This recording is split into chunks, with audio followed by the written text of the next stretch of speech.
नमस्कार, जोहार। चले जानते हैं झारखंड की ताजा खबरों को, लेकिन उससे पहले अगर आपने अभी तक इस चैनल को सब्सक्राइब नहीं किया तो सब्सक्राइब कर लें, जिससे कि आपको झारखंड की ताजा खबर रोजाना मिलती रहे।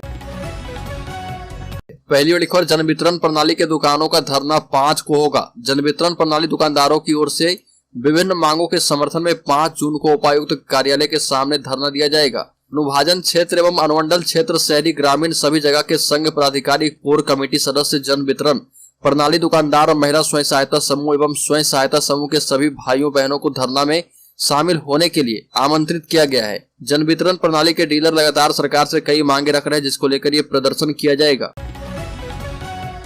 बड़ी खबर, स्थानीय को नौकरी देने की जानकारी छिपा रही है झारखंड की कंपनियां, 23 को नोटिस भेजा गया है। झारखंड के निजी क्षेत्र में स्थानीय उम्मीदवारों के नियोजन अधिनियम 2021 एवं रूल बुक 2022 संपूर्ण राज्य में 12 सितंबर 2022 से प्रभावी है।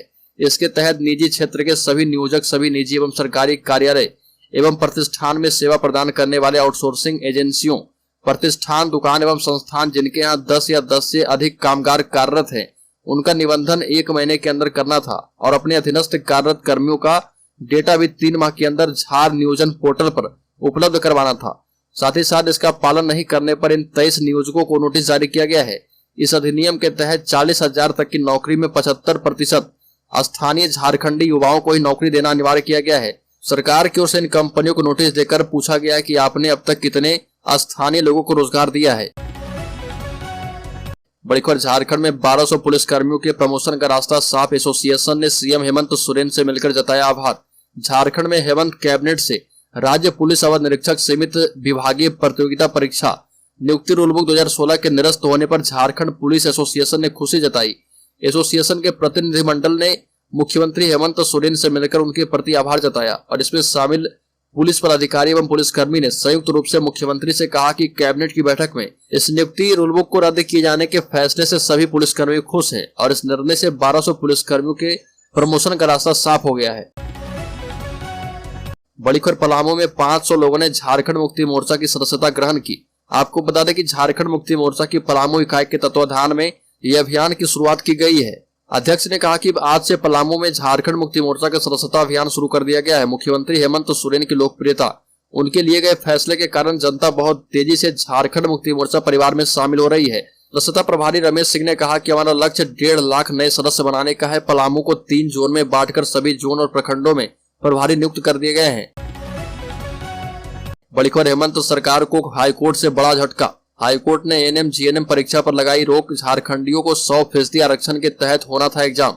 झारखंड हाईकोर्ट ने झारखंड के स्थानीय लोगों के लिए 100% आरक्षण के साथ आयोजित की जाने वाली एएनएम और जीएनएम की होने वाली परीक्षा को असंवैधानिक बताते हुए पूरी प्रक्रिया पर रोक लगा दी है। इस परीक्षा में झारखंड के बाहर के छात्रों को दूर रखा गया था। हेमंत सरकार झारखंड के स्थानीय लोगों को 100% नियोजन के मकसद से इस परीक्षा का आयोजन कर रही थी। दरअसल झारखंड में सरकारी नौकरियों में स्थानीय लोगों के लिए 100% आरक्षण की मांग को लेकर पिछले दिनों पूरे राज्य के युवा सड़कों पर उतरे थे और हेमंत सरकार की नियोजन नीति को लेकर भारी विरोध जताया गया था। नियोजन नीति को लेकर सियासत भी खूब हुई थी और झारखंड में सरकारी नौकरियों में 60-40 के अनुपात को अविलंब रद्द करने की मांग जोरदार तरीके से उठी थी। इसी को देखते हुए सरकार झारखंडियों को 100% आरक्षण के तहत एएनएम और जीएनएम बहाली करने जा रही थी, लेकिन हाईकोर्ट से एएनएम और जीएनएम की होने वाली परीक्षा को असंवैधानिक बताते हुए तत्काल रोक लगा दिया गया है। बड़ी खबर, ईडी के द्वारा छत्तीसगढ़ झारखंड के मुख्यमंत्रियों के नाम लेने का दबाव का आरोप बेहद गंभीर। मुख्यमंत्री और सरकार की छवि खराब करने इन्फोर्समेंट डिपार्टमेंट षड्यंत्र कर रही है। प्रदेश कांग्रेस संचार विभाग के अध्यक्ष सुशील आनंद शुक्ला ने बयान जारी कर कहा कि इन्फोर्समेंट डिपार्टमेंट के द्वारा गिरफ्तार व्यवसायी अनवर ढेवर के बाद ईडी के द्वारा गिरफ्तार किए गए अधिकारी एपी त्रिपाठी ने भी कोर्ट से कहा कि इन्फोर्समेंट डिपार्टमेंट छत्तीसगढ़ और झारखंड के मुख्यमंत्री तथा छत्तीसगढ़ के मुख्यमंत्री के बेटे का नाम लेने के लिए दबाव बना रही है। एक अन्य आरोपित पप्पू ढिल्लन ने भी कोर्ट में आवेदन देकर इसी प्रकार की बात कही है। ईडी मुझ पर मुख्यमंत्री के बेटे का नाम लेने का दबाव बना रही है। प्रदेश कांग्रेस संचार विभाग के अध्यक्ष सुशील आनंद शुक्ला ने कहा कि इन आरोपितों के द्वारा कोर्ट में किया गया खुलासा इस बात का प्रमाण है कि केंद्र सरकार ने मुख्यमंत्री भूपेश बघेल और उनकी सरकार को बदनाम करने, परेशान करने की नीयत से इन्फोर्समेंट डिपार्टमेंट को भेजकर गलत छापेमारी की कार्रवाई करवाई गई है। बड़ी खबर, आदिवासी महाजुटान में बोले वक्ता, कहा कि लव जिहाद से आदिवासियों का छीना जा रहा हक। झारखंड के संताल परगना में बड़ा षड्यंत्र किया जा रहा।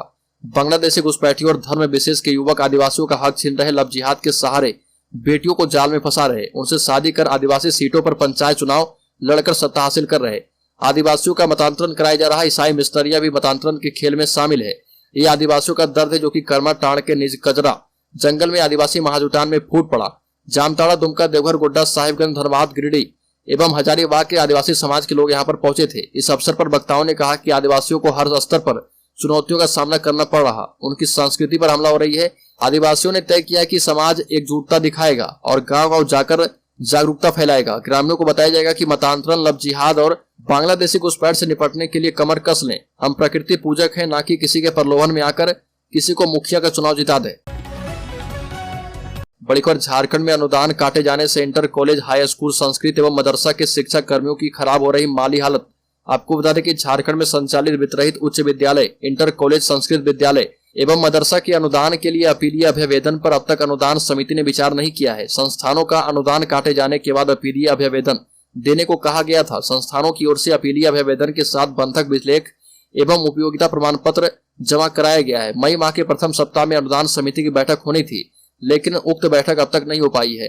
अनुदान काटे जाने के बाद संबंधित संस्थानों के शिक्षकों एवं शिक्षकेतर कर्मचारियों की आर्थिक हालत खराब होती जा रही है। शिक्षण संस्थानों की ओर से बंधक विलेख एवं उपयोगिता प्रमाण पत्र जमा नहीं करने के कारण अनुदान काट दिया गया था।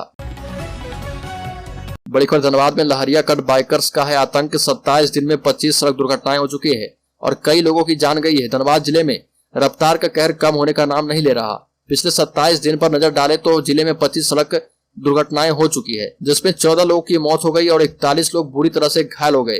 खास बात यह है कि अधिकांश मौतें सिर पर चोट लगने के कारण हुई है। सबसे अधिक हादसे गोविंदपुर जीटी रोड, बलियापुर मुख्य मार्ग एवं तोपचाची जीटी रोड के हैं। दरअसल खुद की लापरवाही एवं जवाबदेहों की कोताही का खामियाजा यहाँ के लोगों को भुगतना पड़ रहा है। अधिकांश मामलों के बाद पीड़ित परिजनों की स्थिति दयनीय हो जा रही है।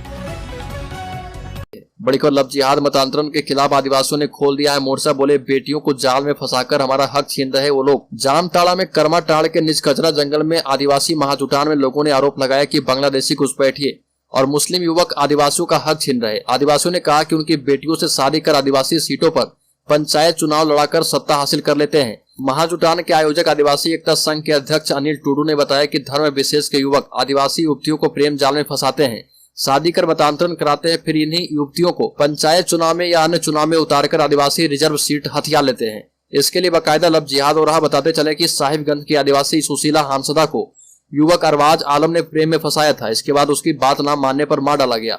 यहीं की रूबिका पहाड़न के साथ भी धर्म विशेष के युवक ने शादी की। इसके बाद उसको कई टुकड़ों में काट डाला। दुमका की किशोरी को धर्म विशेष के युवक ने गर्भवती कर दिया। इससे आहत उसने आत्महत्या कर ली। महाजुटान में यह भी आवाज उठी कि समाज की जो लड़कियां इस तरह से विवाह कर रही है उनके परिवार को आदिवासी समाज से अलग किया जाएगा।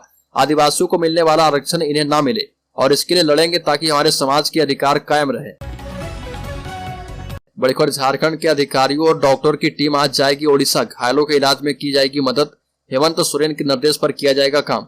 ओडिशा में दर्दनाक हादसे ने पूरे देश को झकझोर कर रख दिया है। इसी बीच राज्य के मुख्यमंत्री हेमंत सोरेन ने ट्वीट कर ये जानकारी दी है कि झारखंड सरकार के अधिकारियों और डॉक्टर की एक टीम हेलीकॉप्टर से ओडिशा के लिए रवाना होगी। हेमंत सोरेन ने ट्विटर पर लिखा कि ओडिशा के बालासोर में ट्रेन हादसे की जानकारी के मुताबिक झारखंड के यात्रियों से मुलाकात कर टीम के द्वारा उन्हें हर संभव मदद प्रदान किया जाएगा।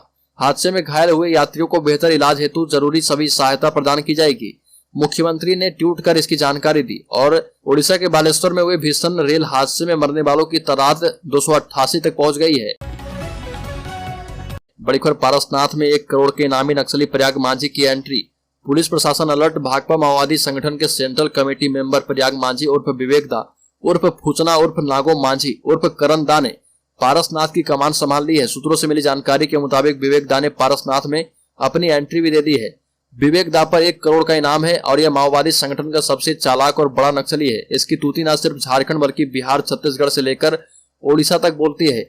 यही कारण है कि पारसनाथ में नक्सलियों की कमर टूटते देख संगठन ने विवेक दा के कंधों पर पारसनाथ की कमान सौंप दी है। इधर अब विवेक दा को पारसनाथ की कमान मिलने के बाद पुलिस प्रशासन भी अलर्ट हो गया है और अभियान के साथ साथ नक्सलियों की हर गतिविधियों पर भी अपनी नजर तेज कर दी है। जानकारी के मुताबिक प्रयाग मांझी उर्फ विवेक दा के साथ में कई अन्य बड़े बड़े इनामी नक्सली भी साथ हैं, जिनमें मुख्य रूप से नक्सली परवेज मांझी उर्फ अनुज दा, अरविंद यादव उर्फ नेताजी, हार्डकोर नक्सली नारायण कोड़ा समेत कई नक्सली शामिल हैं। बड़ी खबर, रांची में जमीन के नक्शों की चोरी खुलेआम बिक रहे बाजार में। एक वक्त हुआ करता था जब आधिकारिक रूप से अभिप्रमाणित जमीन का नक्शा लेने के लिए राज्य के कोने कोने से लोग रांची स्थित बंदोबस्त कार्यालय पहुंचते थे। इस वजह से कार्यालय में हर वक्त भीड़ लगी रहती थी, लेकिन मौजूदा समय में बहुत कम लोग यहाँ आते हैं क्योंकि राजधानी में खुलेआम नक्शा बेचने का गोरख धंधा चल रहा। कचहरी के आसपास की दुकानों और अन्य जगहों पर यह नक्शा मात्र 100 से 150 रुपए में खुलेआम बिक रहा। अगर डिमांड की जाए तो इस डुप्लीकेट नक्शे पर बाकायदा सरकारी मुहर लगाकर अधिकारी के हस्ताक्षर भी कर दिए जाते हैं। चूंकि दुकान से ले गए नक्शे और बंदोबस्त कार्यालय से अभी प्रमाणित नक्शे में अंतर करने की कोई व्यवस्था मौजूद नहीं है, इसलिए इसके धंधेबाज चांदी काट रहे, जबकि राज्य सरकार को राजस्व का नुकसान उठाना पड़ता है। बड़ी खबर, झारखंड राज्य हिंदू धार्मिक न्यास बोर्ड गठित। हजारीबाग के जयशंकर पाठक बने अध्यक्ष। आवास बोर्ड की जिम्मेदारी पतरातू के संजय पासवान को मिली। झारखंड सरकार ने 2 अहम बोर्ड के मुखिया की नियुक्ति कर दी है, जिससे संबंधित अधिसूचना जारी कर दी गई है। जिन 2 बोर्ड के अध्यक्ष और सदस्यों की नियुक्ति कर दी गई है उसमें झारखंड राज्य आवास बोर्ड और झारखंड राज्य हिंदू धार्मिक न्यास बोर्ड है। झारखंड राज्य हिंदू धार्मिक न्यास बोर्ड का तीसरी बार गठन किया गया है, जहां अध्यक्ष के साथ साथ सदस्यों की नियुक्ति कर दी गई है। सरकार ने झारखंड राज्य आवास बोर्ड अधिनियम 2000 की धारा 4(1) एवं 16(2) के तहत संजय लाल पासवान को आवास बोर्ड का अध्यक्ष नियुक्त किया है। बड़ी खबर, पलामू में पुरुषों के लिए अलग से ब्लू बस सेवा सोमवार से हो रही शुरुआत। छात्र, दैनिक कर्मी, बुजुर्गों एवं अन्य 10 रुपए में कर पाएंगे यात्रा। झारखंड में पलामू जिले का मेदिनीनगर इतिहास रचने जा रहा। राज्य में ऐसा शहर होने जा रहा जहां पुरुषों के लिए स्पेशल बस सेवा मिलेगी। इसकी शुरुआत होने जा रही है। इसे ब्लू सिटी बस सेवा कहा जा रहा। इस बात की जानकारी महापौर अरुणा शंकर की ओर से दी गई है। महापौर अरुणा शंकर की ओर से दी गई जानकारी के मुताबिक ब्लू सिटी बस की सेवा शुरू होने से इसका लाभ सीधे तौर पर छात्र, दैनिक कर्मी, बुजुर्गों एवं अन्य को मिलेगा। पहले निगम ने इस ब्लू सिटी बस सेवा का किराया 20 रुपए तक लेने की बात कही थी, लेकिन महापौर की पहल पर बस संचालक ने मात्र 10 रुपए ब्लू बस का किराया निर्धारित किया है। ब्लू सिटी बस की सेवा शुरू होने के पीछे महिलाओं की अहम भूमिका है।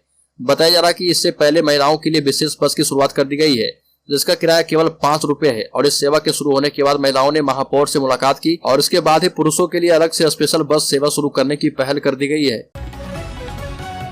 बड़ी खबर, झारखंड हाईकोर्ट में सुनवाई पूरी होने तक राज्य के बीएससी नर्सिंग और एएनएम जीएनएम कोर्स में एडमिशन की प्रक्रिया पर रोक रहेगी। यह रोक झारखंड हाईकोर्ट ने लगाई है। दरअसल नामांकन को लेकर झारखंड कंबाइंड एग्जामिनेशन की ओर से जारी विज्ञापन में गड़बड़ी को लेकर दायर याचिका पर सुनवाई के बाद यह रोक लगाई गई। जस्टिस आनंद सेन की कोर्ट ने यह रोक लगाई है। बीएससी नर्सिंग एवं एएनएम एवं जीएनएम पाठ्यक्रमों में एडमिशन पर रोक के लिए कुलविचंद्र कुमार सिंह और अन्य 3 ने याचिका दायर की और अपनी याचिका के माध्यम से कोर्ट को बताया कि झारखंड राज्य संयुक्त प्रवेश परीक्षा परिषद ने 17 मई को विज्ञापन जारी किया है। यह विज्ञापन एएनएम, जीएनएम और बीएससी नर्सिंग में नामांकन से जुड़ा है। इस विज्ञापन में कहा गया है कि इन पाठ्यक्रमों में सिर्फ झारखंड के स्थानीय निवासी आवेदन कर सकते हैं। सरकार का यह प्रावधान उचित नहीं है। ये संविधान के खिलाफ है। किसी भी नियुक्ति और नामांकन में सभी पद स्थानीय लोगों के लिए आरक्षित नहीं किए जा सकते।